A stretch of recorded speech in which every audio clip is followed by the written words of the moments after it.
Mamangu, shida nini mamangu? Hebu niambie shida nini mwanangu?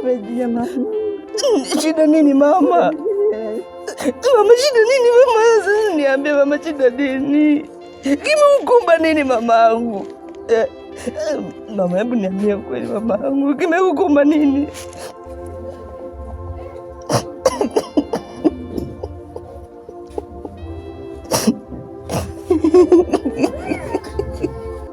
Mama! Mama! Mama! Mama! Mama!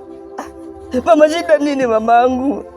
Sitaki nikupoteze kama nilivyompoteza baba. Shida nini? Mama! Mama!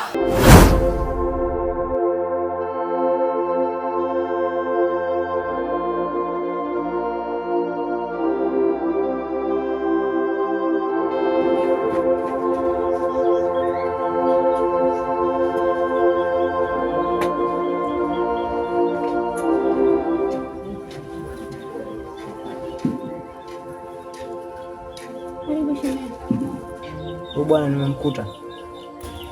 Hayupo. Kaenda wapi? Ameenda kwenye mihangaiko yake. Sawa, sio mbaya. Kwa sababu nimekukuta na wewe, nyote wote ni mwili mmoja. Iko hivi. Mimi sijaja na maneno mengine yoyote tofauti na kuijia hela yangu basi. Hajaniachia hela kwa kweli. Hivi nyinyi mnanichukuliaje? Yaani nyinyi mnajikuta nani? Mnajua mimi nimetumia nguvu kiasi gani kupata hizo hela? Au mnajua mimi nimefanya nini mpaka nikapata hizo hela? Amekuwa ni mtu tu wa kunizungusha, sijui ananiambia kesho kesho kesho. Sikia shemeji. Ingia ndani unipe hela mimi niondoke. Ningekuwa na hela ndani ningekugeia. Hajaniachia hela yoyote. Shemeji, msinifanye kama mtoto mdogo. Yaani msinifanye mimi punguani wa akili. Niliwakopesha hela kama marafiki zangu tu, lakini sasa hivi naona mnanizungusha. Yaani mnanizungusha. Sasa iko hivi. Akija mwambie mimi nimekuja hapa. Na hii sura ukiiona tena hapa, naondoka na vitu vyenu humo ndani. Nimemaliza.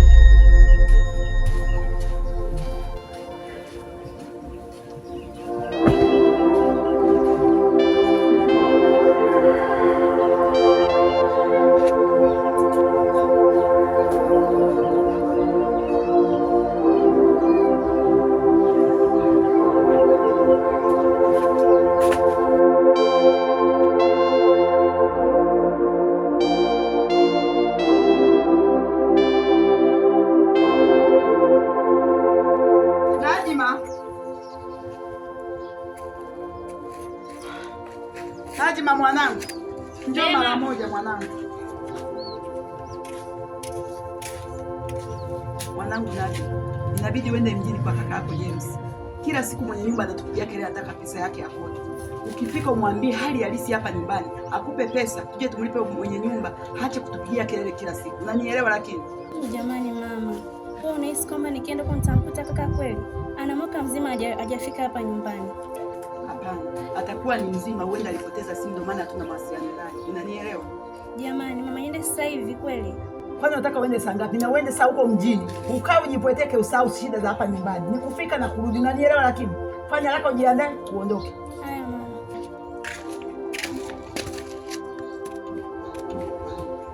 Naomba utende muujiza mwanangu aonekane. Tuweze kutatua matatizo ambayo yanatusumbua hapa nyumbani.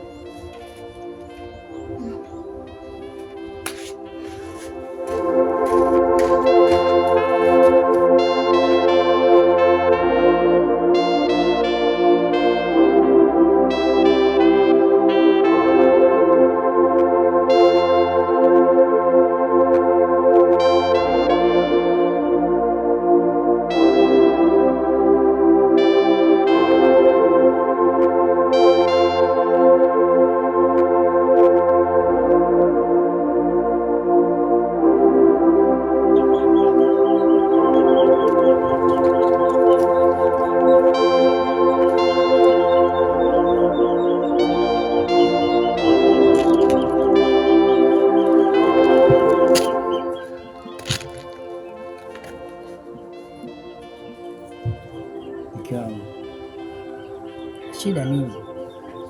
Maana sijakuzoea kabisa.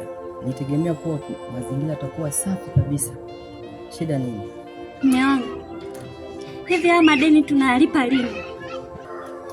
Ina maana mke wangu umekuwa mgeni juu ya maisha yetu. Sio nimekuwa mgeni mume wangu. Nimechoka mume wangu. Kila siku tunakuja kudaiwa sisi tu hapa madeni, nimechoka. Nisikize mke wangu. Mimi sio kwamba ninapenda kwa kila kona. Sele. Wewe hata nimekukuta. Yaani leo kama samaki amenasa kwenye chambo. Naomba hela yangu. Bora hata umekuja na mmekutana. Mmalizane nyewe wenyewe. Yaani huyu leo tunamalizana. Sikia. Naomba hela yangu mimi niondoke. Rafiki yangu. Fiki nini? Rafiki gani? Sikia, kama unahitaji urafiki nipe kwanza hela, alafu mambo ya urafiki yatafuata. Naomba hela yangu. Rafiki yangu, sina pesa hapa kwa sasa hivi. Naomba nivumilie. Seri, sikia. Usitaki kunifanya mimi kama mtoto mdogo. Yaani wewe umekuwa ni mtu wa kunizungusha, njoo kesho. Leo sasa nimekuja, ambao ndo kesho yenyewe. Na wewe unajua unakuja nao usijaje kwa wema, nimekuja kwa shari. Nipe hela yangu mimi nitembee. Natambua kuwa unanidai, lakini naomba niongezee siku kadhaa tu. Nitakulipa pesa yako. Siku? Wewe unataka nikupe siku na mwanaume wewe nikupe siku, si ndio? Yaani nikupe siku uingie kwenye siku zako. Sasa sikia. Nakupa siku hizi 3 za kuingia kwenye siku zako. Ukitoka tu nakuja kuchukua hela yangu. La sivyo tutaonana wabaya. Yaani nakufunga. Yaani nikisema nakufunga na maanisha nimemaliza.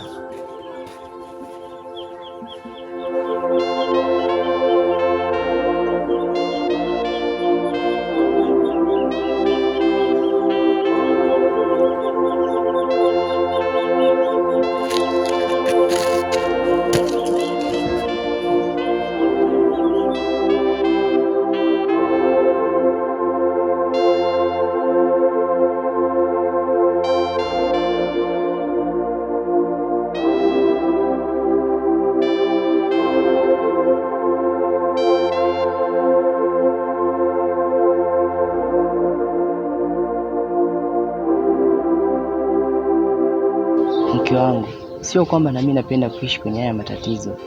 Alafu hizi shida ni za mpito, nivumilie tu mke wangu. Mume wangu, tatizo ni kazi unaoifanya. Haituingizii kipato kujikimu katika maisha yetu. Na ndio maana kila siku tumekuwa tukiangukia katika madeni. Mke wangu, Mungu ana kila sababu ya kunipitisha mimi kwenye haya majaribu. Na hajanileta duniani nije niteseke.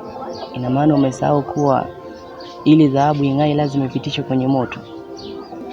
Nakuelewa sana mume wangu, lakini mume wangu, ongeza juhudi na ufanisi katika kazi yako ili tuweze kuyashinda haya madeni ya kila kukicha. Nimekuelewa mke wangu, naamini Mungu atatujalia. Nadhani wote wameelewa.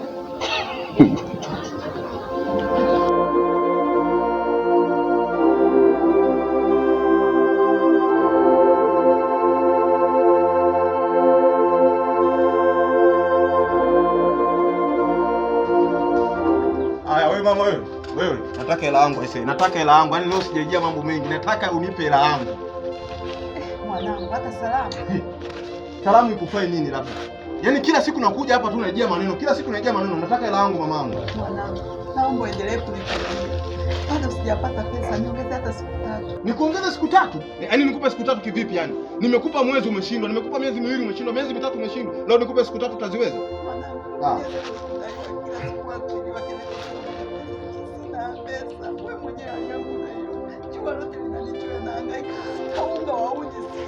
Kama umeshindwa hama sasa.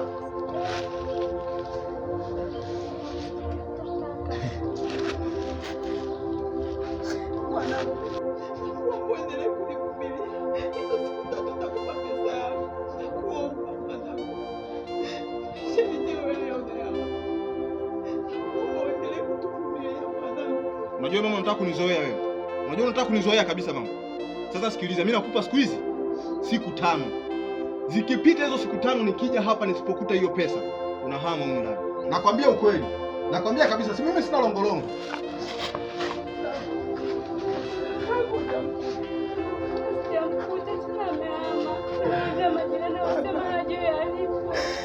Fanyaje mwanangu? Kelele zimekuwa kila siku mwenye nyumba anataka pesa. Mungu Baba, kwa umeniacha. Maisha lazidi kuwa magumu kila unapokuja. Kwa kulia kila siku kwa saa shida zangu. Mume wangu angekuwepo akashuhudia jinsi ninavyoteseka mke wake. Kula kwa shida, kulala kwa shida. Nyamaza mama. Kwa nini anipate bibi haya peke yangu? Mbona unajificha kipindi cha shida Mungu? Na wote nakutumainia wewe Mungu. Pesa ya kila siku kwa sababu mimi ni maskini. Mwenye nyumba nataka pesa yake, pesa nitaitoa wapi mimi? Hata hizo siku 3 nilizompa sina uhakika. Nitafanya nini mimi?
Mwambie atupe chochote alichonacho, maana yeye mwenyewe unaiona toka jana tujaweka chochote tumboni.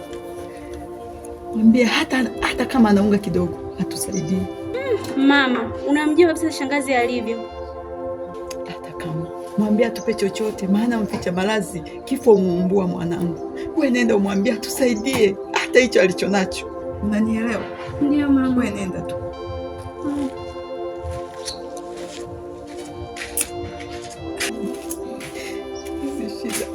Leo mimi ndo naenda kumwomba wifi yangu, wakati yeye ananichafulia jina lako. Mungu, wewe ndo unayejua hizi shida mpaka lini. Imefika tumekuwa ombaomba. Mungu Baba, wewe ndo unayejua.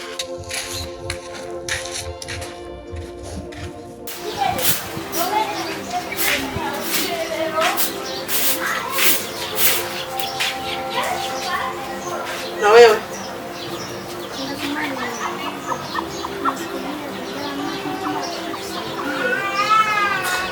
mamako ana akili kweli? Yaani nakutuma wewe kuja kwangu mimi kuomba chochote nilichonacho nimpe ili kikawasaidia, si ndio?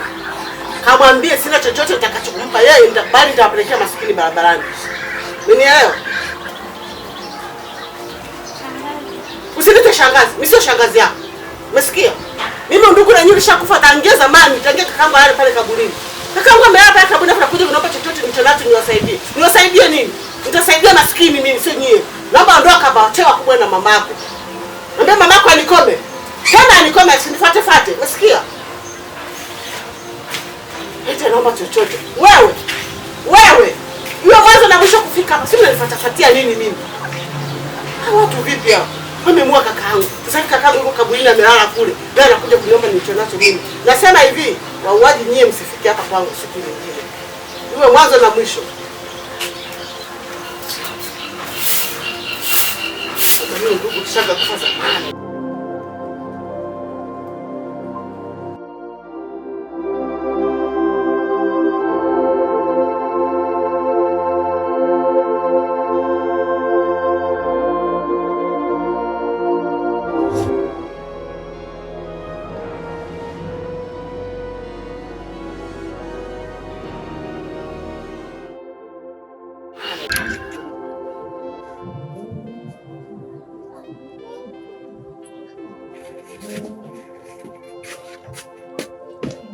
Wewe. Kwa hiyo umekaa kabisa umerelax. Ujue majukumu yako, si ndio? Kwa nini? Kwa nini jirani? Ujue kama wewe umeisha? Kweli jirani, nilitambua hilo. Lakini mume wangu akirudi, tutaweka umeme.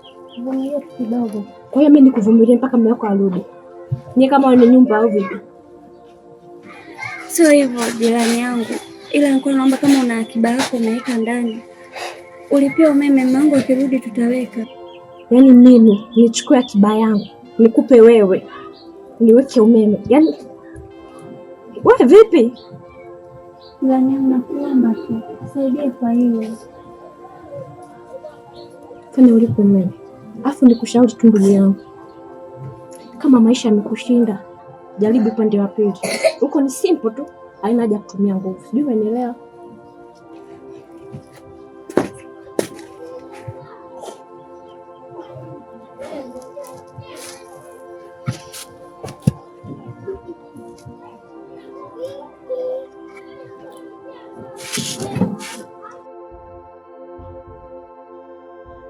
Alo bosi. Jamaa hapa amenipa shilingi 35,000 akasema ile nyingine utaipitia.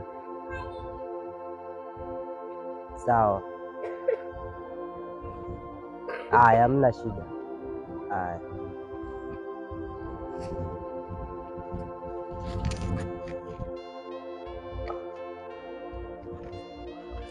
Unasikia Seli? Yaani hiki ni kipozeo.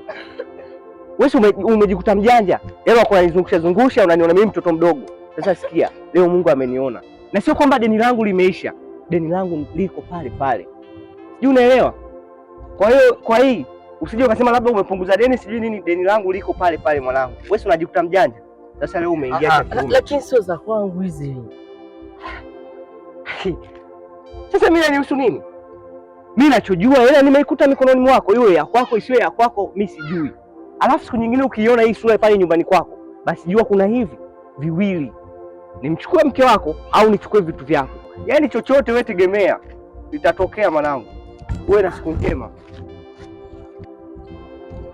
Lakini zile za bosi hizo.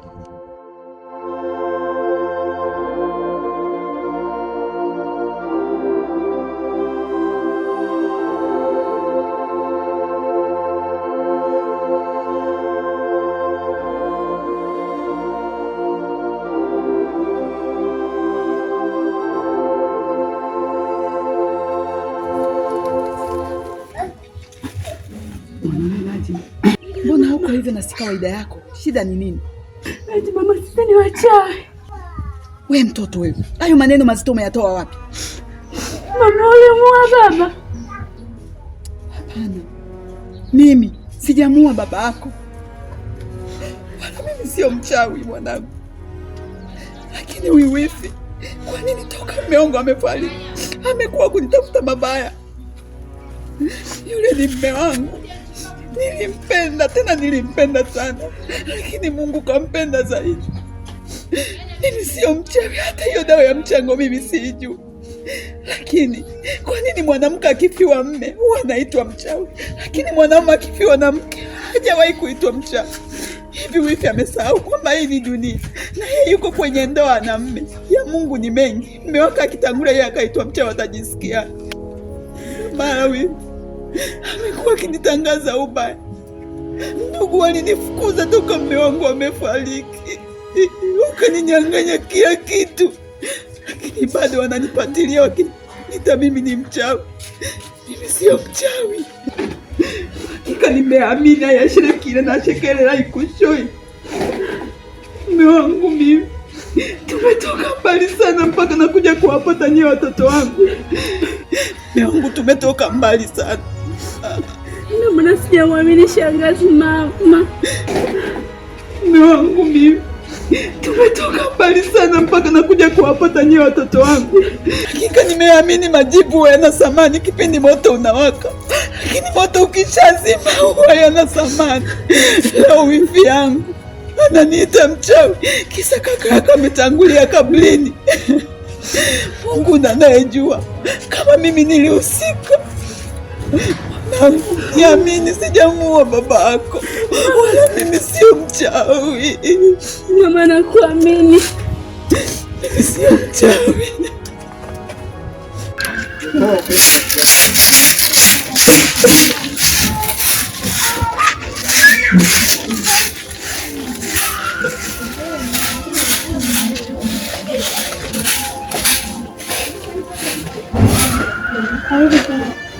Asante. Habari? Salama tu. Huyu bwana nimemkuta. Hayupo. Na hapo ndo nilikuwa napataka. Sasa shemeji, unajua mimi nimefikiria. Yaani nikaona kwamba zile ruti za mimi kuwa natoka nyumbani kila siku nakuja hapa, alafu ukizingatia natumia nauli. Ile nauli yenyewe nikijumlisha najilipa deni langu kabisa. Sasa nikaona kwamba shemeji, wewe unafaa kabisa kunilipa deni langu. Mimi tena shemeji? Sasa mimi nakulipaje deni lako ili hali sina kazi, nipo nyumbani? Bora hata yeye mwenzangu ana kazi. Shemeji bwana, ni swala tu la kujiongeza sijui unaelewa shemeji. Unajua ukijiongeza kama mtu mzima kila kitu kinakuwa sawa, au unasemaje?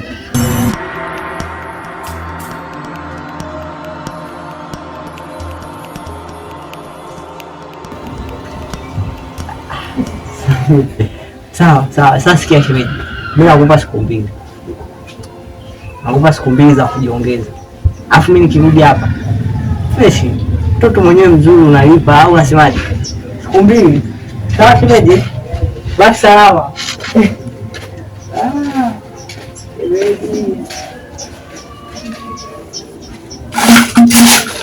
Ebam.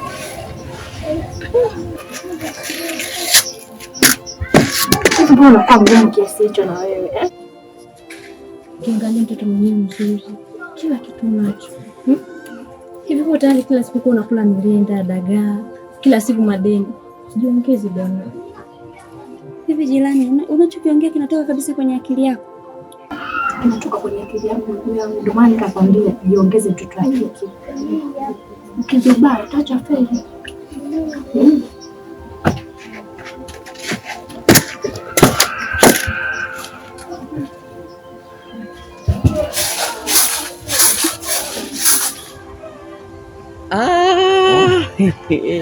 Niambie rafiki.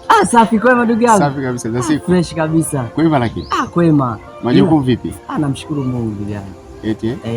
Asa ndugu yangu, kwa namshukuru Mungu kukutana na wewe. Nilikuwa na shida na nilikuwa sijui nani anaweza kunisaidia. Ndio. Ndugu yangu, na shida na shilingi 1000. Kwa leo sitaweza kukusaidia. Ila nitakupa mbinu ya kuweza kupata shilingi 1000. Wewe, mbinu gani hiyo ndugu yangu?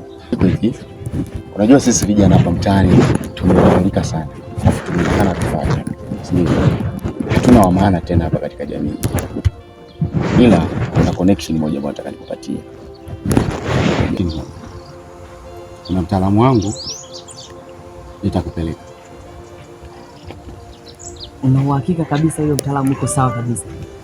Ili rafiki yangu sijali. Nisikilize mimi, niangalie mimi. Mimi huyu ndo kanibadilisha. Sawa? Mimi huyu ndo kanifanya saizi naheshimika mtaani. Sio, unanielewa? Asa ndugu yangu, Mimi naona hata twende sasa hivi ndugu yangu. Sasa hizi hapana. Sawa. Nitafute, nipige simu. Alafu nitakuelekeza. Ndugu yangu mimi nilikuwa najua kwamba hata sasa hivi tu tunaenda. Maana shida nilionayo ndugu yangu naijua mimi mwenyewe. Hapana. Tufanye hivi, utanitafuta kwenye simu. Sawa? Nipigie simu afu tuongea. Basi sawa, mimi nitakutafuta muda gani? Tufanye muda wote. Muda wote. Yeah. Basi sawa, mimi nitakutafuta ndugu yangu. Eti? Basi haina shida. Haya. Basi shukrani sana. Haya. Pamoja sana. Sawa. Haina noma. Haya. Poa. Sawa.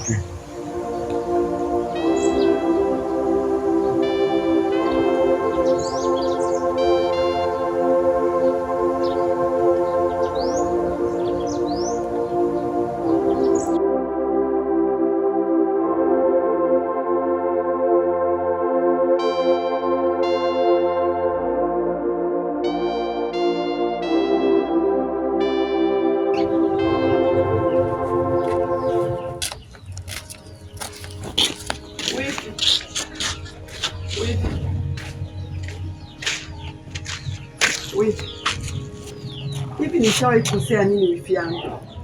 Basi kama kuna kosa leo kukosea, naomba unisamehe wifi. Umefuata nini hapa? Wifi, nimekuja hapa kuomba samahani kwa yote yaliyotokea wifi. Tusahau wifi, haya ni maisha tu, tuanze maisha mapya wifi yangu. Naomba msamaha. Nakuja kuniomba samahani mimi? Kakaangu amelala pale chini afu nakuja kuniomba samahani. Hivi una akili kweli wewe? Wifi, mimi sijamuua kaka yako. Kumbuka yule ni mume wangu. Sijamuua kabisa. Lakini wifi, mimi tuachane nayo. Nimekuja kuomba, naomba tusameheane wifi yangu. Tuanze maisha mapya wifi yangu. Kumbuka nina watoto wenu. Baba yao sasa ameshakufa. Wewe ndio umebaki kama baba yao. Yaani unakuja kuniomba samahani. Mimi ndugu yangu yuko chini ya ardhi. Unakuja kuniambia naomba samahani. Hivi wewe ni wewe tu, si ndio? Una akili timamu? Wifi, hii dunia huwezi kujua nani atakayejisaidia, wewe atakayekusaidia. Mimi neno langu moja kwako, naomba tusameheane. Kumbuka wewe ni wifi yangu. Ninakupenda mpaka sasa, nakupenda, sijali yaliyopita wifi. Ninakusamini, wewe ni wifi yangu. Hivi kwanza unakuja unamlilia nani hapa? Kama sio uchura niletea nyumbani kwangu. Unaniletea uchura kwangu, si ndio? Mimi nililia tangia siku kakangu nimemzika kule kaburini. Leo nakuja kunililia hapa, nililia nini? Naomba utoke hapa nyumbani kwangu. Naomba unipishe. Wifi, wewe ni wifi yangu tu. Mimi neno langu kwako ni moja tu. Wifi, naomba unisamehe. Nisamehe tu wifi. Tuishi maisha mazuri kama mwanzo tulivyokuwa tunaishi. Hii ni dunia tu wifi. Ninakupenda wifi yangu. Mimi nimeshakusamehe. Unisamehe mimi? Tazama muuaji wewe, muuaji mkubwa. Umeweka kaka yangu afu sema unakuja kuomba samahani. Unakuja kuniomba samahani mimi, mchawi wewe. Mwanamke usio kuwa na haya wala aibu. Alafu wewe upakome hapa. Pakome kama ukoma. Wewe subiri. Utajileta hapa.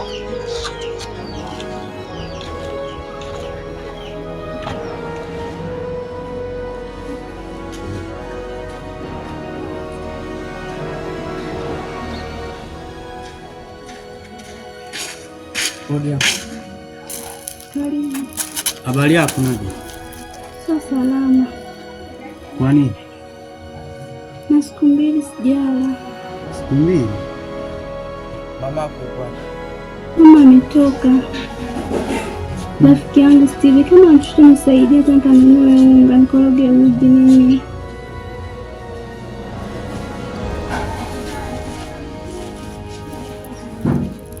Twende hotelini kani.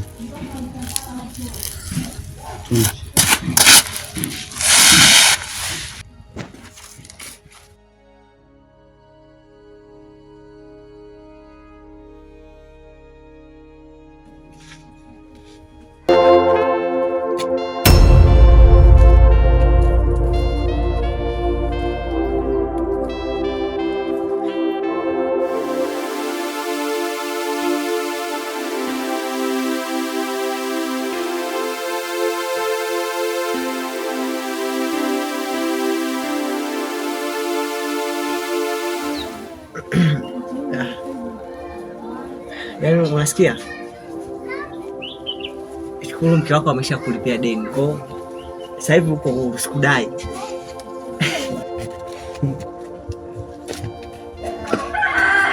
Unafaidika.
Sina pesa hapa kwa sasa hivi.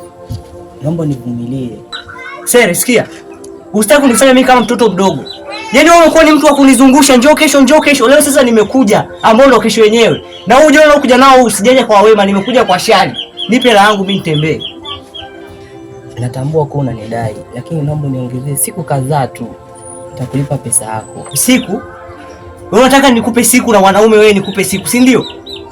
Yaani nikupe siku uingie kwenye siku zako. Sasa sikia. Nakupa siku hizi 3 za kuingia kwenye siku zako. Ukitoka tu nakuja kuchukua hela yangu. La sivyo tutaonana wabaya. Yaani nakufunga. Yaani nikisema nakufunga namaanisha. Nimemaliza.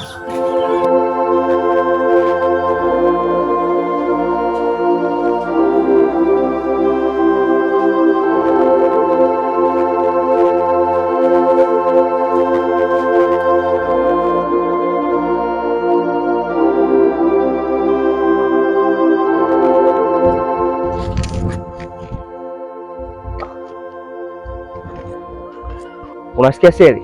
Yaani hiki ni kipozeo. Wewe umejikuta mjanja. Leo uko unanizungusha unaniona mimi mtoto mdogo. Sasa sikia, leo Mungu ameniona. Na sio kwamba deni langu limeisha. Deni langu liko pale pale. Sijui unaelewa? Kwa hii usije ukasema labda umepunguza deni sijui nini, deni langu liko pale pale mwanangu. Wewe unajikuta mjanja. Sasa leo umeingia chakula. Lakini sio za kwangu hizi. Sasa mimi nanihusu nini? Mimi nachojua wewe nimeikuta mikononi mwako, iwe ya kwako isiwe ya kwako mimi sijui. Alafu siku nyingine ukiona hii sura pale nyumbani kwako, basi jua kuna hivi viwili. Nimchukue mke wako au nichukue vitu vyako. Yaani chochote wewe tegemea litatokea mwanangu. Uwe na siku njema. Lakini zile za bosi hizo.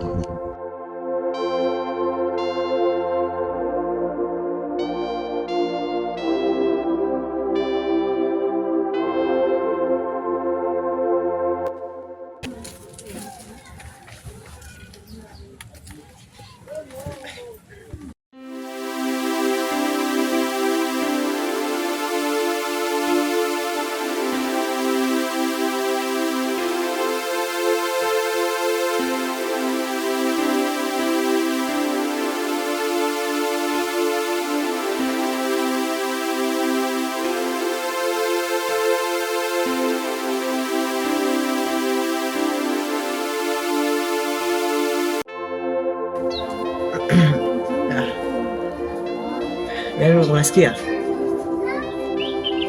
Shukuru mke wako amesha kulipia deni. Kwa sasa hivi uko usikudai.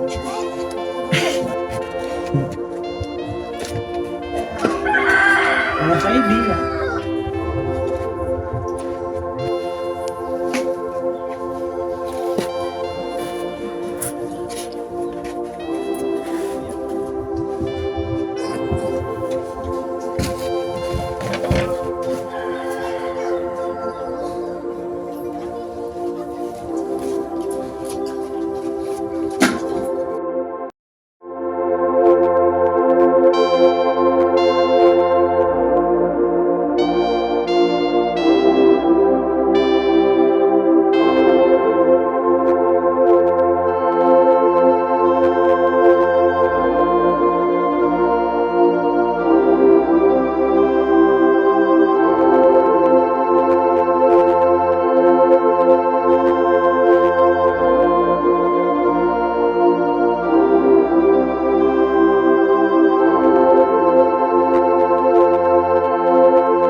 Mume wangu, hivi tutaishi hivi mpaka lini mume wangu?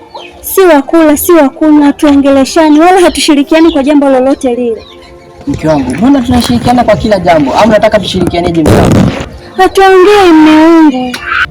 Kuongea si tatizo, kwani sikuachia hela matumizi?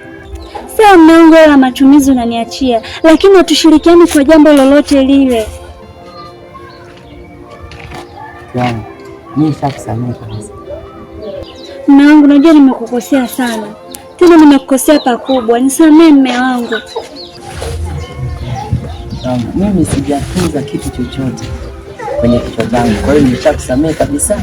Kuwa huru mke wangu. Kweli mume wangu. Kweli. Asante mume wangu. Wewe baki nyumbani salama, acha mimi niwahi kazini. Sawa, kazi njema.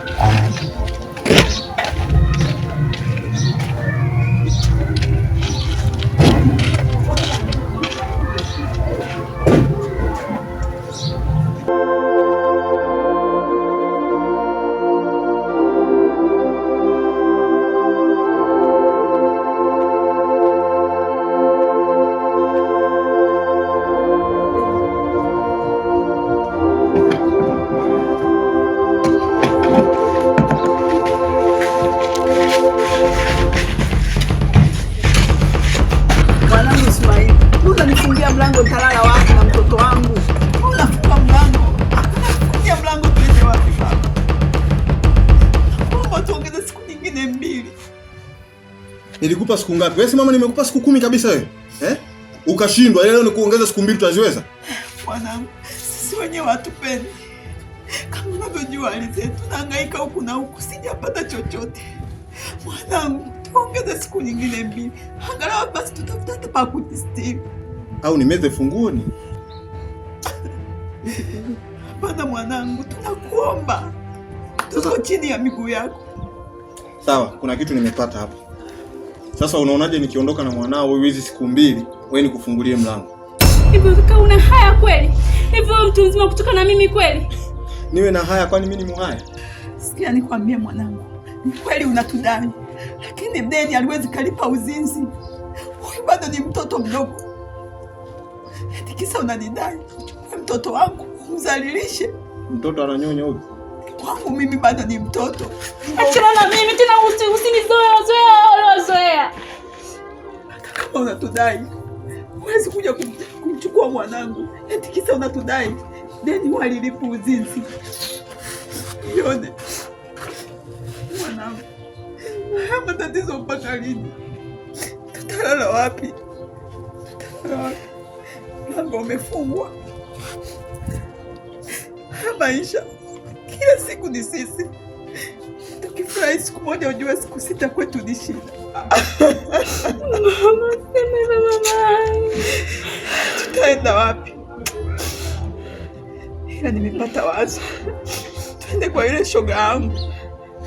Tustiri hata siku ya leo, tu usiku wa leo.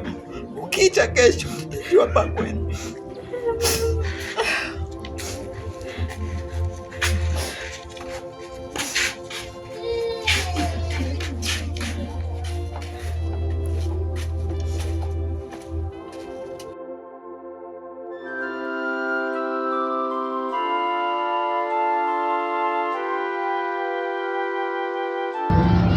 Karibu shoga yangu. Naona umeongozana na binti yako kipenzi. Sana. Shoga yangu. Unavyoniona nimekuja hapa, amenifika hapa shingoni. Mwenye nyumba amekuja ameweka kufuli kwenye mlango wangu. Maana ananidai kodi muda mrefu sasa. Nimekaa nikafikiria, kasani rafiki yangu ni nani wa kunisaidia? Nikakumbuka wewe una mume, hujaolewa. Nikaona nije unisaidia hata usiku wa leo tu nijistiri, kesho asubuhi nikiamka nitajua jinsi ya kufanya. Kiukweli shoga yangu, hilo swala halitawezekana. Nilikuwa sijakwambia tu, mimi nina mtu tayari. Maebe, tutaenda wapi na mtoto wangu bado ni mdogo? Kumbuka wewe ndo rafiki wangu wa kwenda, ndo rafiki wa kunisaidia. Nani atakayenisaidia? Kisa una mtu ndani rafiki yako. Nakuomba. Kiukweli shoga yangu, haiwezekani. maana mechi inayoendelea humu ni kali na ina kelele sana, hautoweza kuvumilia.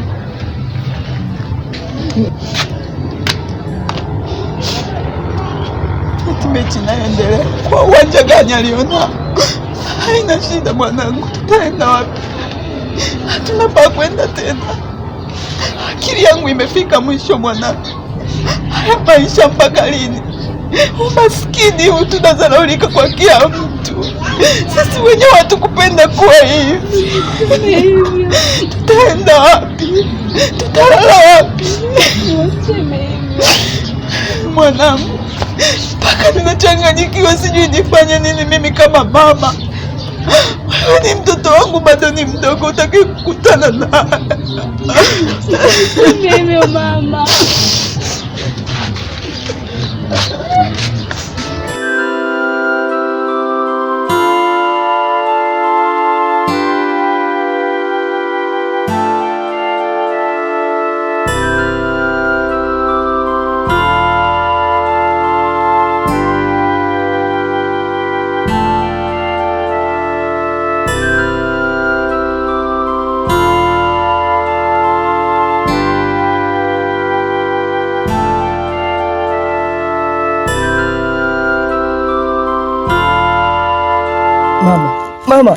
Mama, shida nini mama? Mama, shida nini mama? Shida nini mama? Ongea basi. Mama.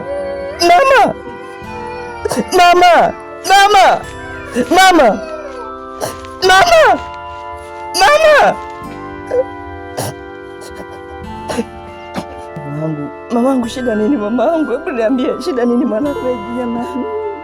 Shida nini mama? Shida nini mama? Sasa niambie mama, shida nini? Kimekukumba nini mamangu? Mama, hebu niambie kweli mamangu, kimekukumba nini?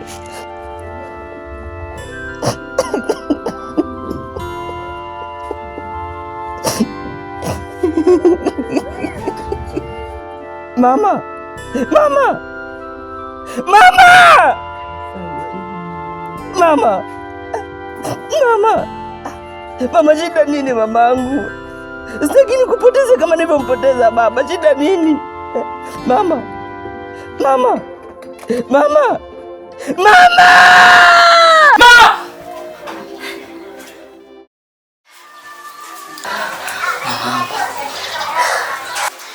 Mamako kafanyaje? Mamangu amefariki. Hizo ni ndoto tu mume wangu, usiku huu. Tulale mume wangu. Hapana. Naona kesho niende nikawaone. Sawa, tuongee kesho asubuhi, tulale.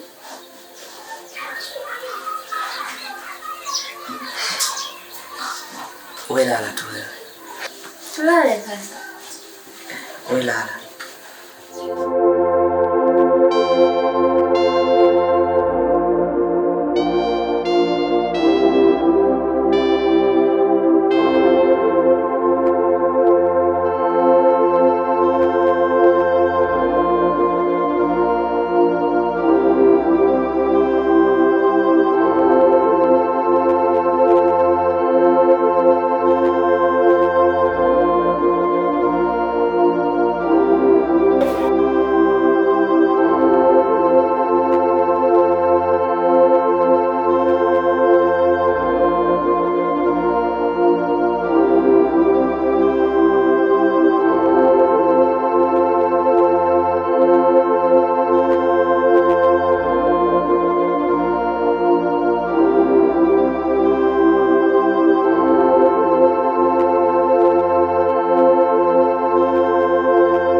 James, ni wewe?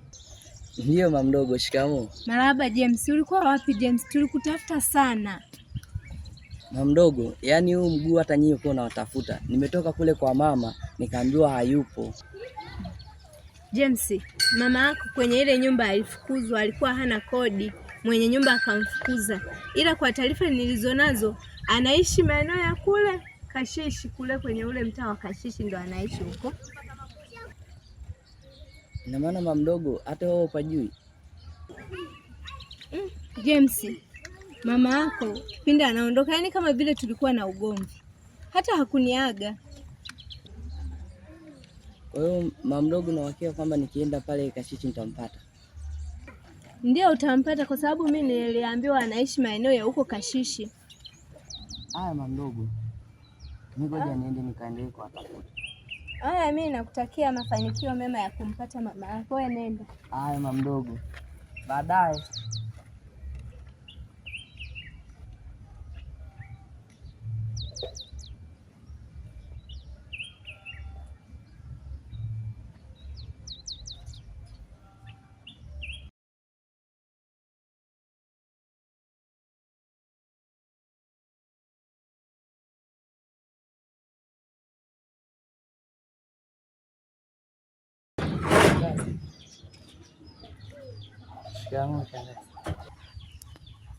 Haya, marahaba. Nimekuleta nini? Nimekuja kuulizia kama mamangu na mdogo wangu kama wamehamia hapa. Mama yako na mdogo wako wanafuata nini kwangu hapa mimi? Hapana, maana nimefika kule walipokuwa nakaa sijawakuta, na ndio maana nikajua labda kama wapo huku, ndio maana nimefika. Wewe mtoto au umetumwa? Hapana shangazi.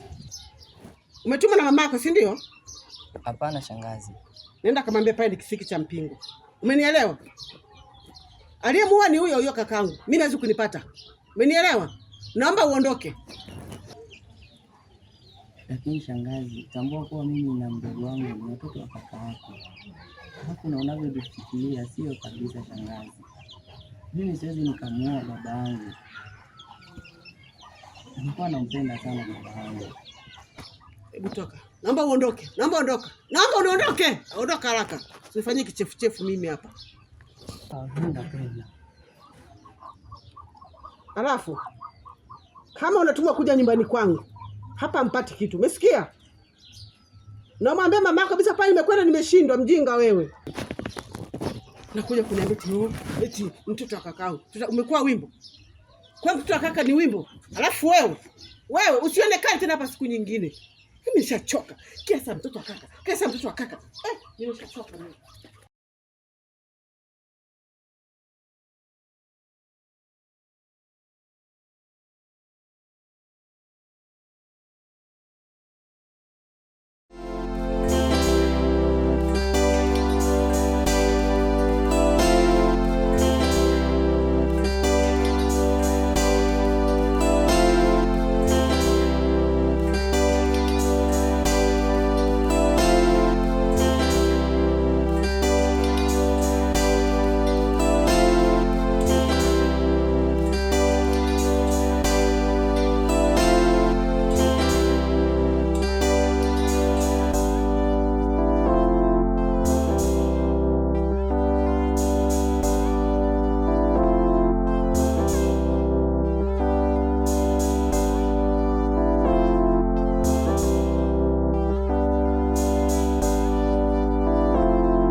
Wanangu, kwa hiyo ndio hivyo. Baada ya mume wangu kufariki, ndugu zake wakanishtumu eti mimi ni mchawi ndio nimemuua ndugu yao.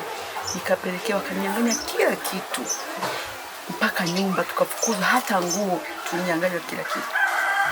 Tukabidi tutafute nyumba ya kupanga. Tukawa tumepanga kachumba hapo. Lakini mwanangu maisha akaona kila unapokuja nazidi kuwa magumu. Kampelekea yake aende mjini kutafuta maisha. Kaniacha mimi na mdogo wake. Kitoka ameondoka. Mpaka sasa tujui taarifa zake. Mpaka amepelekea hata mdogo wake aache shule bana, tumekosa hata kumlipia.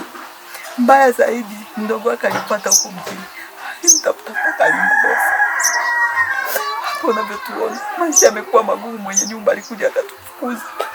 Akaweka kufuli mlangoni. Tumekuwa kulala vibarazani. tunakula kwa shida, tunakula madapo, tukiokota vitu tunakula tu. Labda tunaomba msaada wako, tusaidie tu, maana tuna mapenzi. Pole.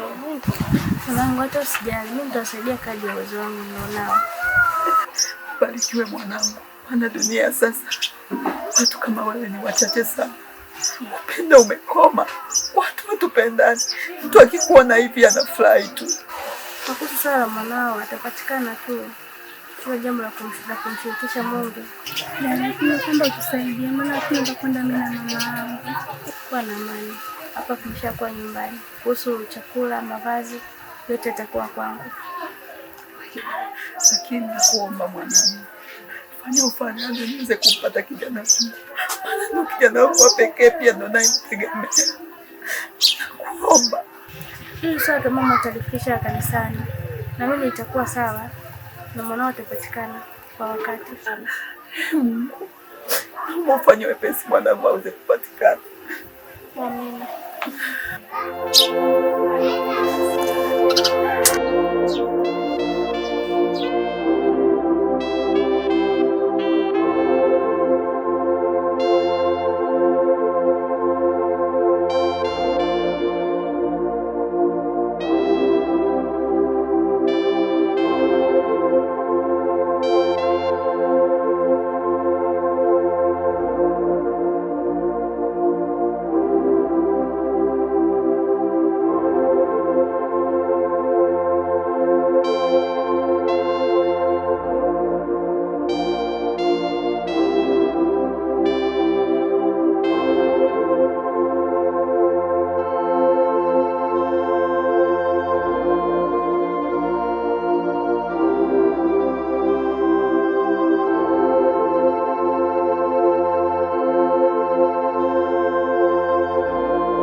Unaonekana una furaha. Kama kweli uko toka?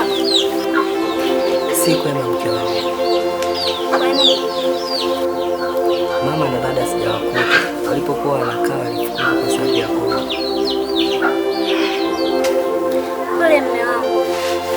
Tumombe Mungu kutie na yeye ili wapate.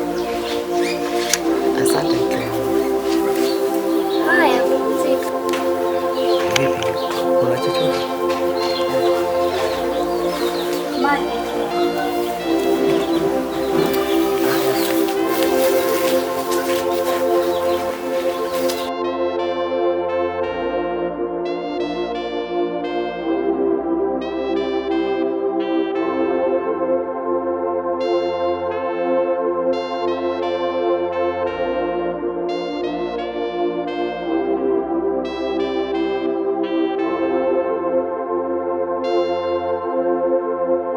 Mume wangu, umeniita hapa nje, umeniambia na mazungumzo na mimi.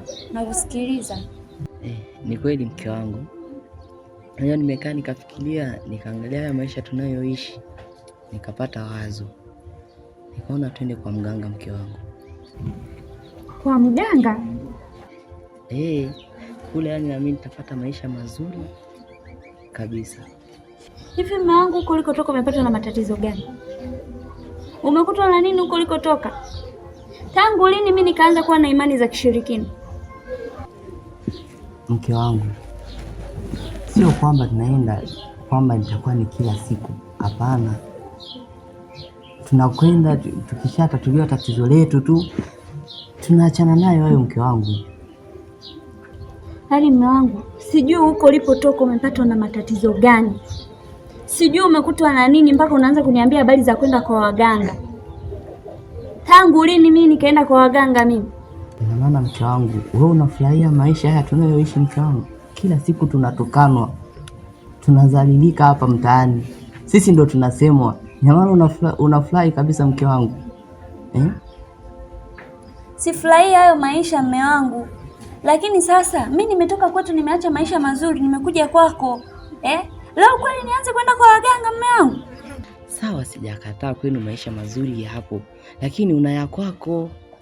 Ama wewe upendi kupita barabarani unasifiwa, unapita na gari zuri?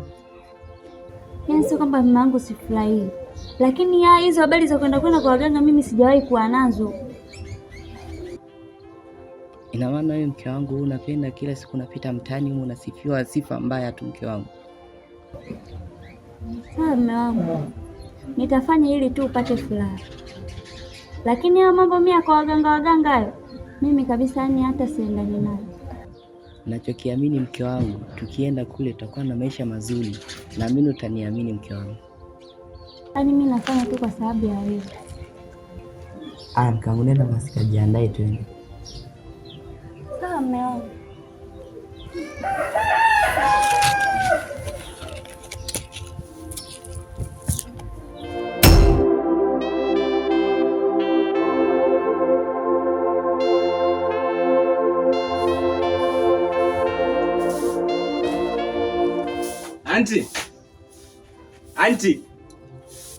Auntie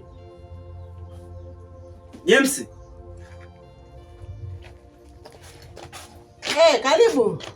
Mwanangu huyo jamani, karibu. Asante mama, shikamoo. Marhaba za safari mwanangu. Nzuri kabisa. Mbona uko huko? Niko huku mwanangu, karibu. Asante sana.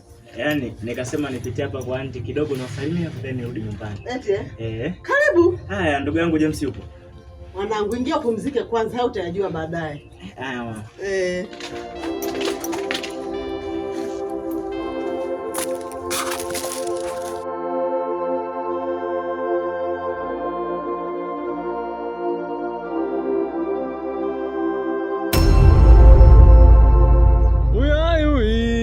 Mwanike waja na rogendo akanyengerekane muyai, mwanike waja na rogendo. Wa mashariki, wa magharibi, kuna watu wanakuja, na waona. Uyai mwanike waja na rogendo. Hapo mlipo vueni ndala zenu. Matikiti kudondoka, matikiti kudondokea, marafiki huwa ni nyoka. Hivyo sikia wanavyo. Vijana, mna matatizo, si ndio? Ndio. Mna njaa kweli nyinyi, si ndio? Ndio. Matikiti kudondoka, matikiti kudondokea, marafiki huwa ni nyoka. Hivyo usijali wanayongea. Mna shida na mali vijana, si ndio? Ndio. Mna shida na utajiri? Ndio. Hapa mmepata. Hapa ndo kwa mganga wa waganga. Nde kichwani malololo. Vijana, mtaweza masharti nyinyi? Ndio. Mtaweza masharti? Ndio mganga. Basi sawa, utajiri mmepata. Mkitoka hapa, mkifika nyumbani kwenu, pika chakula, yani ugali. Ule ugali msipike na mboga, mmelewa? Ndio.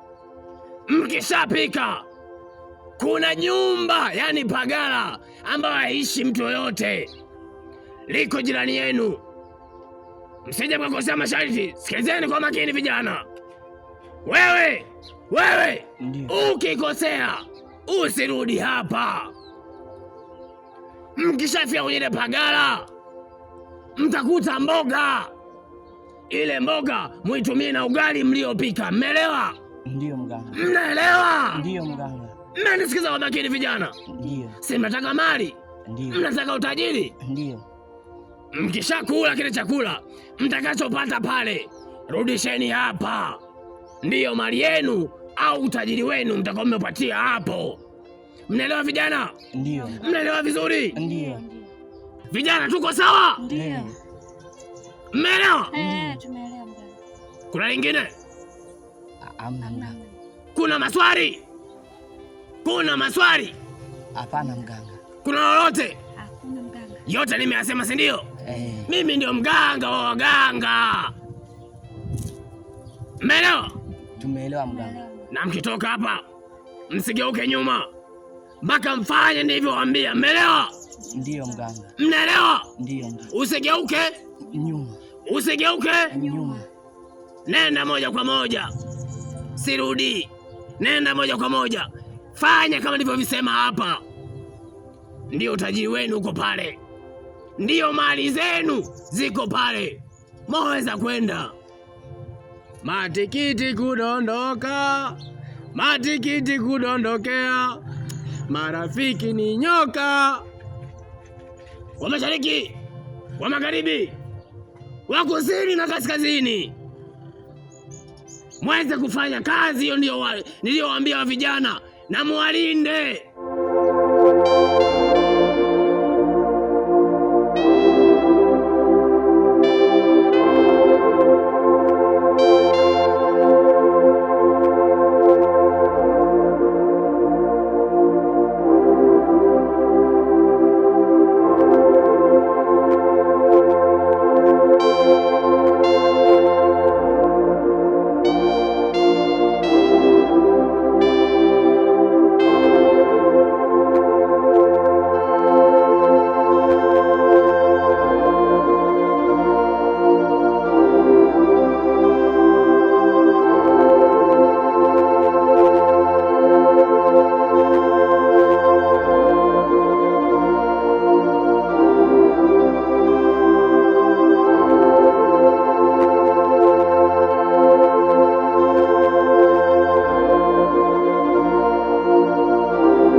twende nyumbani mwanangu. Hapa ndio nyumbani sasa.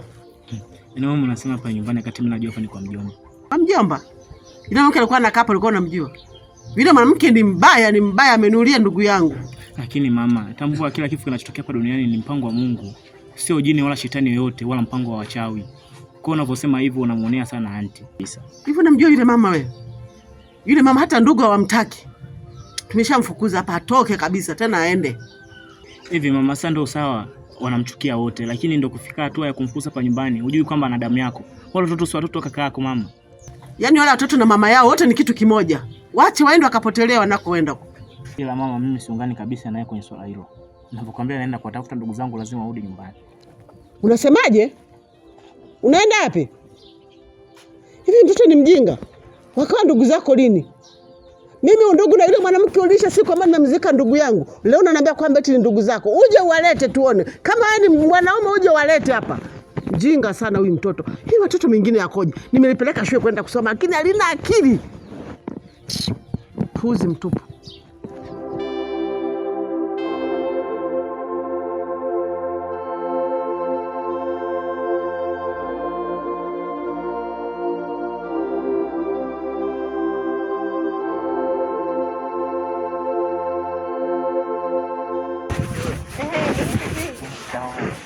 Hujambo?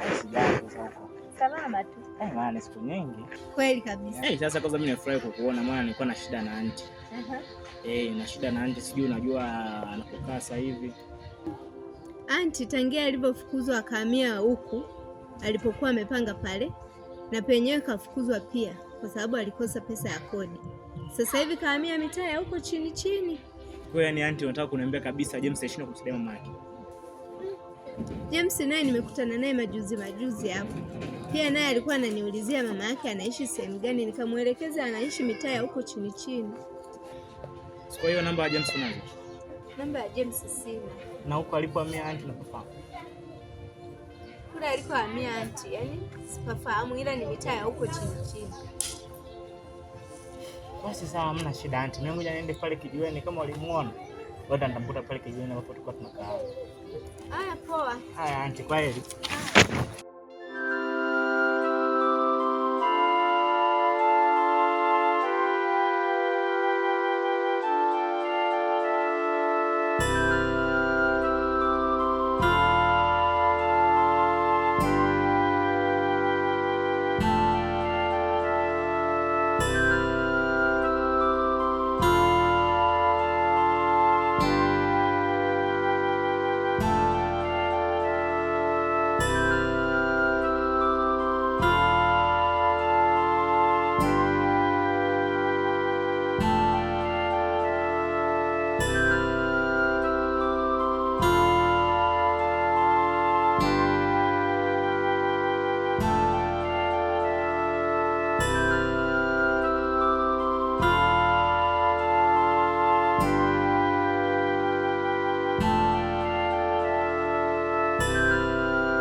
Ukazinga hapana. Wa mashariki, wa magharibi. Nini tena jamani? Ukazinga hapana. Nimempata wangu. Yuko wapi? Mbinguni.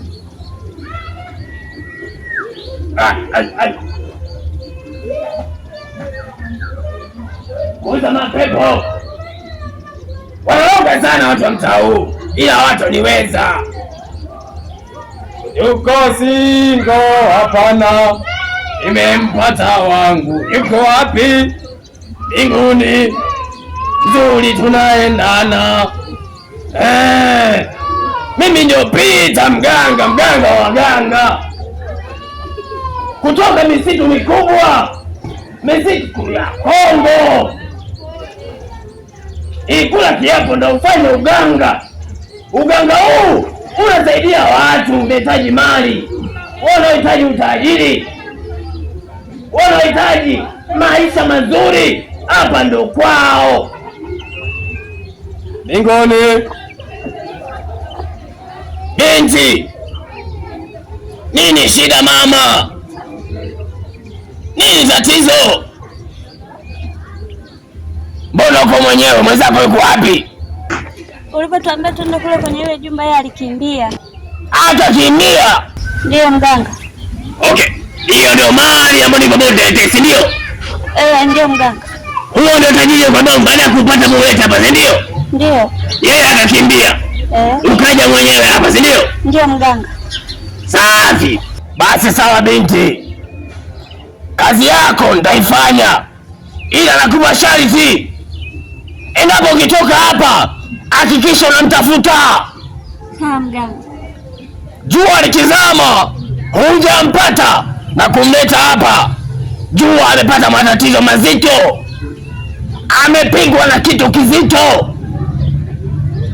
Amepigwa na kitu kizito. Vua ndara, ingia ndani. Na mizigo yangu mganga. Vua ndara, ingia ndani na mizigo yako yote. Uko singo? Pana, nimempata wangu. Yuko wapi? Mbinguni. Mzuri, anapendeza. Asalamu alaykum. Wa alaykum salaam. Kaa chini binti, kazi yako utaifanya inavyotakiwa. Una roho ngumu sana binti, kama wewe umeweza yeye ameshindwa. Wewe ni konki master. Mzuri, anapendeza. Ngoja tufanye mambo binti, ngoja tufanye. Utapata mali wewe, utapata utajiri wewe. Alafu ukumbuke mimi nakupelekea moto siku moja na wewe.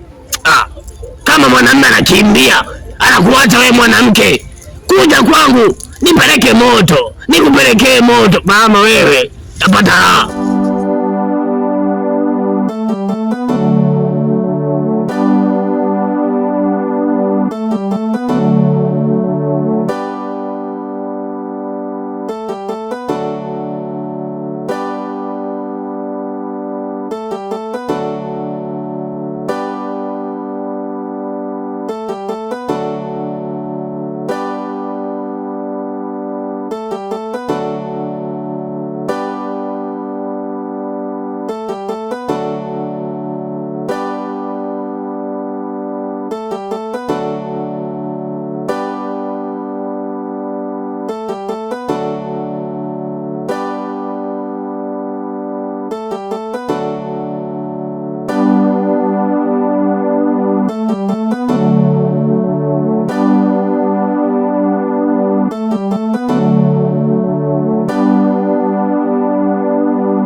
Asante mwanangu.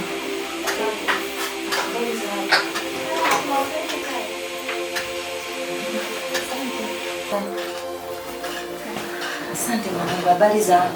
Salama mama. Ongeleni. Hapa mmepanga? Kwangu mama. Wewe.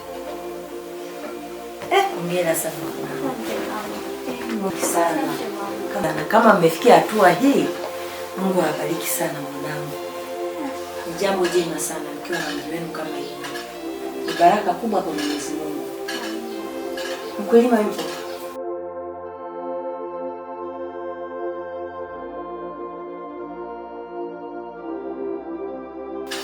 Msafiri? Sawa. Asante.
Asante Yesu, ninakushukuru Bwana kwa neema na baraka zako. Asante kwa muujiza mkubwa uliotenda kwa ajili ya familia hii Bwana.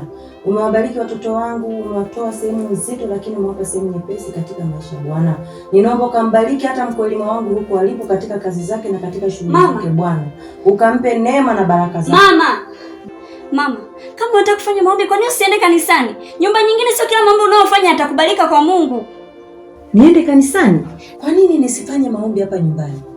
Yesu yuko mahali pote. Na ukiangalia kupitia Zaburi 23, anasema Bwana ndiyo mchungaji. Yesu ndiye aliyekupa mali, ndiye anayetoa fedha na dhahabu. Pesa na mali zote ni za kwake. Ina maana kumbe hata hujamshukuru Mungu amekupa nyumba nzuri kama hii mwanangu. Mama, sio kila nyumba nimekwambia ukifanya maombi Mungu anayakubali. Kama unataka kufanya maombi kwa nini usiende kanisani? Hapa ni kwangu mama, nishakwambia hivi sitaki kufanya maombi, sitaki. Hata kama ni kwako, mimi mwenyewe sijawalea kwa malezi kama hayo. Wewe nimekufundisha kabisa kumjua Mungu. Leo hii nakuja kwako unanizuia hata nisifanye maombi. Kweli mwanangu? I say.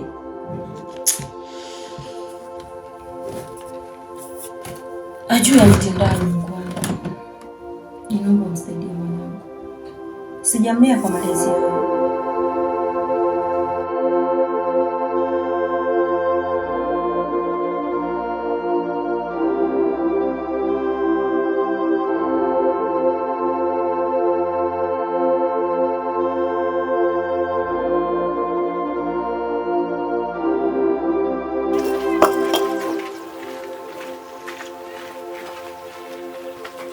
Namtaka mwanangu. Mwanangu yuko wapi? Nakuuliza mwanangu yuko wapi? Shikamoo mama. Shikamoo yako inifai nini? Hivi wewe mwanangu alikosea nini? Mama, kwani kuna nini? Kuna nini? Wakati umelogea kanga funauza kuna nini? Wewe mimi mbona siwaelewi? Eti utuelewi. Umemloga mwanangu. Saizi yuko jalalani na ukota makopa amekuwa chizi. Wewe mwenyewe umempeleka kwa mganga. Umemtoa ndagu. Leo unaishi kwenye nyumba nzuri, una relax, una raha. Mwanangu yuko jalalani na ukota makopa ameshakuwa chizi. Sasa sikia. Labda mimi unijui. Nakupa siku hizi. Mwanangu amesharudi kwenye hali yake. Vinginevyo utajua mimi ni nani. Kwenda mkimabu.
wangu kwenda kwa ajili ya kuomba ile imani mliokuwa nayo kuja kuniambia kuhusu shida ya ndugu yetu James, muwe nayo hata hapa kwenye maombi.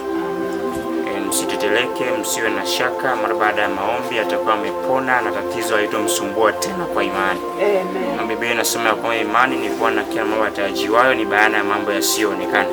Kwa imani yako itulie hapo hapo, alafu tuende tukamuombee, na baada ya maombi atakuwa amepona kwa imani katika asubuhi ya leo.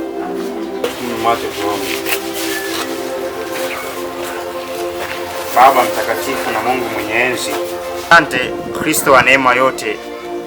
Asante kwa asubuhi ya leo, kwa sababu tena ya kumleta rafiki yangu huyu ambaye aliteseka kwa muda wa miaka mingi kwa ugonjwa wake na tatizo lake.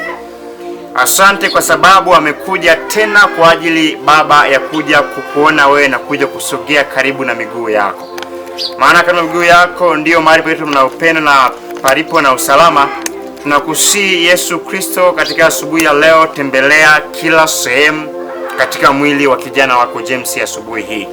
Kuanzia kichwani huku hadi unyayo kule kwenye miguu, Mwenyezi wa mbinguni, kule tumboni, kule miguuni, kule machoni. Mungu Mwenyezi wa mbinguni, tafadhali tembelea kila sehemu, alafu mponye kwa damu yako Yesu Kristo. Damu yako ilichujika msalabani kwa ajili yake na yeye mwenye dhambi, ili apate kupona, na kupitia ugonjwa huu shetani aliyeuleta ashindwe kwa mamlaka ya jina lako Yesu Kristo. Tenda kwake, tenda Mungu Mwenyezi wa mbinguni, na usumbufu akauache kabisa, na ukatoke na ukaishe kwa mamlaka ya jina lako Yesu Kristo. Tukimaliza kutoka hapa, mara baada ya hapa akawa amepona, na tuseme amina kwa imani. Amina.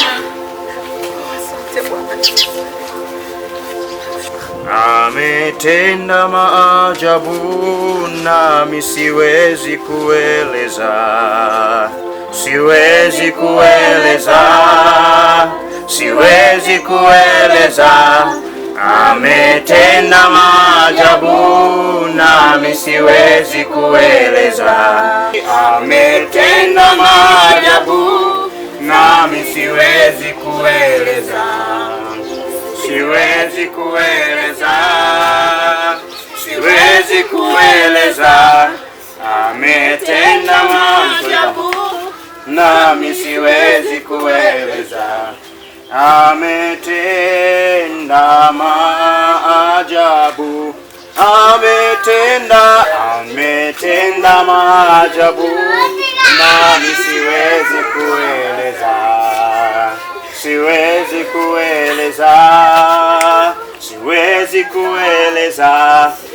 Ametenda maajabu nami siwezi kueleza, ametenda maajabu.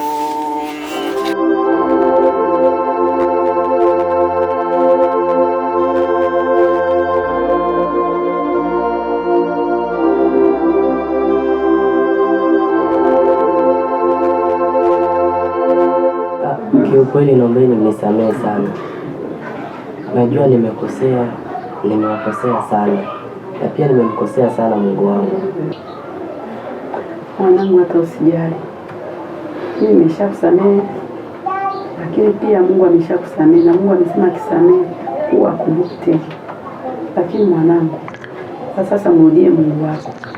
Chochote utakachokifanya mtumainie Mungu. Unanielewa? Nakuelewa. Pasta, na mwenzangu yuko naomba na yeye tuende kumfanyia maombi. Sawa, na yeye tutakwenda kumfanyia maombi, lakini sio kwa sasa. Kwa muda huu tu tumshukuru Mungu kwa sababu ametenda yaliyo makuu kwako. Anasema hakuna jambo ambalo litamshinda kufanya, kwa sababu alikokutoa ni mbali sana. Kwa hiyo tumshukuru Mungu alikokutoa, kwa sasa uko huru. Wewe kama alivyokuambia mama, mtumaini Bwana kwa wakati wote. Tumshukuru Mungu kwa sababu ametenda makuu kwako. Tuombe. Asante Kristo, umetenda makuu kwa kijana James. Tenda kwa maisha yake yote kuanzia sasa, akawe huru na katika ndoa yake pia, kwa jina la Yesu. Amen.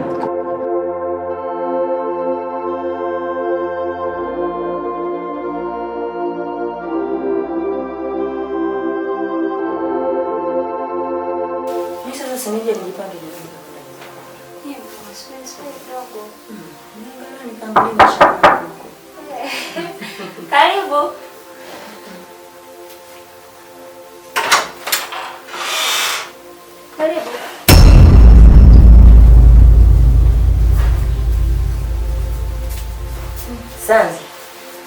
Karibu. Mwana, habari za safari? Safari? Sio kwa safari. Hapana, mimi sina safari. Ukuwa safari? Suli niambia mume wako kasafiri. Mama, ni matatizo tu yalinikuta. Matatizo gani tena mwanangu? Mama, tulipitia matatizo ya kipindi cha nyuma mpaka akatupelekea tukaenda kwa mganga.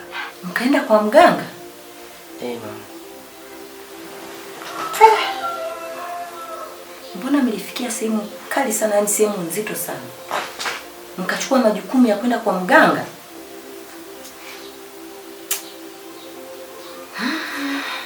Ndio, lakini tulivyoenda kwa mganga alitupatia masharti.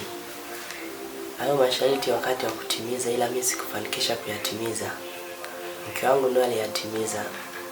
Mimi ndo ikanipelekea mpaka nikawa kichaa. Ukawa kichaa mwanao?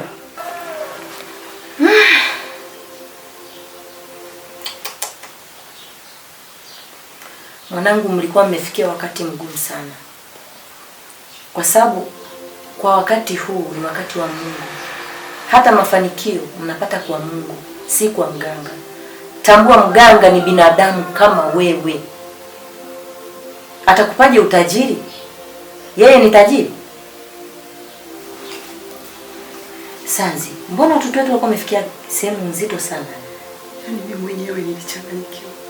Tena mimi nilijua labda wewe unajua na umeshirikiana na mtoto wako. Mimi kwa kweli sijajua kitu chochote, lakini mimi hakika ninamshukuru Mungu. Maana mtoto wangu alipokuwa amefikia hatua mbaya sana. Yaani huyu hapa ningekuwa nimeshampoteza, ameshakufa kabisa. Alikuwa anatembea uchi, anakaa majalalani, anakula vitu vya ovyo. Hakika mimi mwenyewe nilichanganyikiwa. Lakini namshukuru huyu binti. Mungu alikutanisha na huyu binti, na yeye akanipeleka kwa huyu pasta. Hakika pasta alimuombea na Mungu alionekana kupitia pasta. Leo mwanangu ni mzima. Ninafurahi ninapomuona. Hakika Mungu amefanya. Ninamshukuru Mungu sana.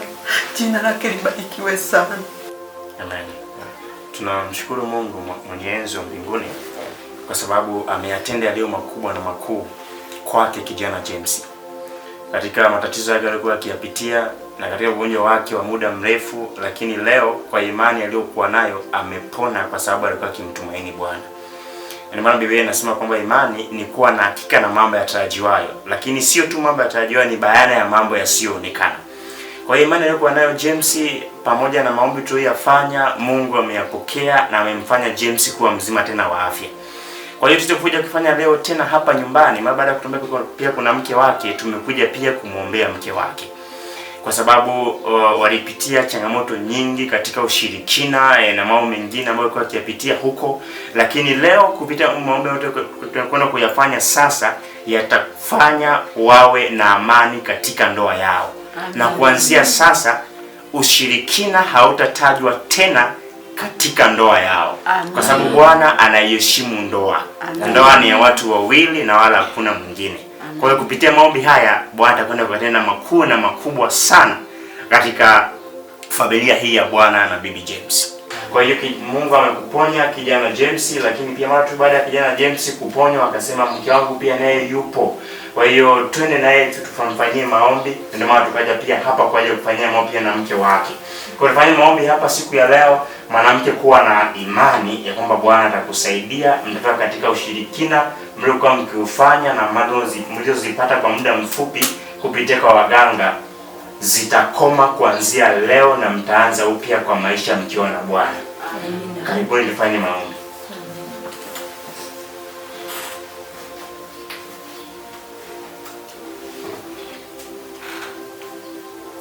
Imani yenu tafadhali muielekeze kwa Bwana mwenyewe, kwa sababu ndiye ajuaye siri ya kila mmoja moyoni mwake. Kwa unapokwenda kwa ajili ya kuomba, tafadhali aminini kwa Bwana aliye juu. Roho Mtakatifu kiongozi amini, utu tushike mkono tulio wasafiri, utupe kusikia sauti ya upole. Msafiri fuata, naongoza nyumbani. Kristo wa neema yote, ninalishukuru jina lako sana tena sana katika mchana wa leo, kwa sababu kupitia kijana James umeyatenda makubwa na makuu katika maisha yake. Alikuwa akipita changamoto nyingi katika muda wa maisha yake, Mungu Mwenyezi wa mbinguni, katika ugonjwa wake. Asante siku ya leo kwa sababu umemkomboa, jina lako litukuzwe sana.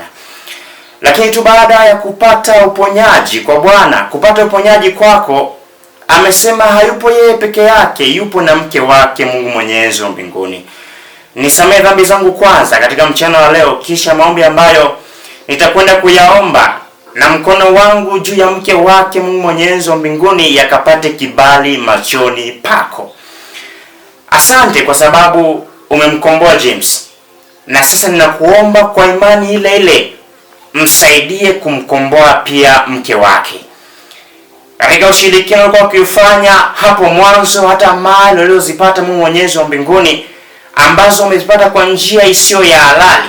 Ninakusihi katika mchana wa leo, badilisha mioyo yao. Asante kwake kwa sababu utamtoa kutoka katika ushirikina na katika utajiri upata kwa njia ambayo sio ya halali. Kupitia kwako Yesu Kristo utakwenda kumponya na yeye pia katika mchana wa leo, kama ulivyomponya kijana James. Asante Yesu kwa sababu utakwenda kuwaponya na kufanya iwe ndoa yenye amani, ndoa yenye furaha inayokutegemea wewe na kutafakari yaliyo juu na sio yaliyo chini duniani. Asante Yesu kwa ajili yao. Endelea kuwa pamoja nao mpaka ile siku tutakapokuja tena mara ya pili kutuchukua katika paradiso ya milele. Asante kwa hayo, kwa imani kwa Yesu Kristo tunaomba. Amen. Amen.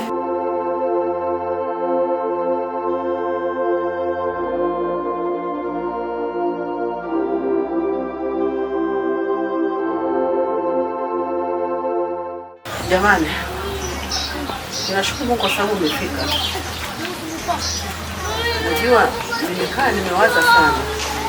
Nimeona kweli nilikuwa nimewakosea. Wifi, unajua mimi nilikuwa na makosa, naomba unisamehe wifi yangu. Wifi, ondoa shaka. Mimi nimeshakusamehe kitambo na mara nyingi nimekuwa nikikwambia mimi sina kinyongo. Na pia wifi yangu mimi nakupenda sana. Yaani ninakupenda. Lakini pia tumeokoka wifi. Karibu kanisani siku ya Jumapili. Umeokoka? Tayari. Tumeamua kumrudia Mungu na katika Mungu tumemwona katika matatizo yetu. Lakini pia wifi, huyu hapa mwenye wangu. Mtoto wa Kinyarwanda. Mke wa James. James kameoa jamani. Karibu mama. Lakini pia huyu hapa ni mtumishi wa Mungu, ndio tupeleka kanisani. Karibu sana mtumishi. Karibu, karibu. Wenga. Karibu mamangu. Karibu sana. James shawa. Shawa. Ongea mwanangu, ongea. Asante sana shangazi. Eti, na wewe bado? Mimi bado Kaza utapata tu. Jamani karibuni. Tuishi vizuri tuwe kama zamani kwa kaka. Ile ilikuwa gani asia tu mambo ya hapa na pale, changamoto za kwetu jamani, mmesikia? Yaani mimi sijani changamoto za kufiwa.